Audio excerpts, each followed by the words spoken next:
Uttam Kumar aggressive নন, নিজে প্রেম নিবেদন করেন না, বরং সুচিত্রাই এগিয়ে এসে বলেন যে তুমি কেন বলছো না, প্রেম করছো না, মিনমিন করেন।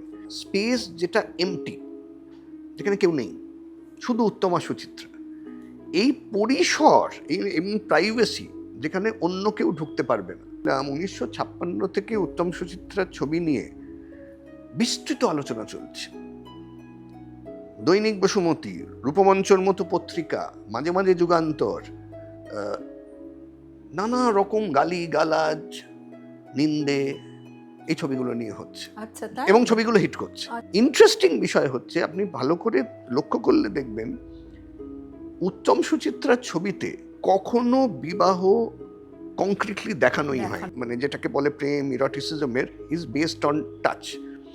মেডিকেল কলেজে প্রেম, সেখানে হিরো হিরোইনের ধাক্কা লাগছে, ধাক্কা লাগার ফলে তাদের মধ্যে একটা কথোপকথন তৈরি হয়, সিঁদুর আমি পরিয়ে নিচ্ছি, আমি এখন এই যে জিনিসটা, যে স্যাংশন লাগবে না, আমি আমার স্যাংশন।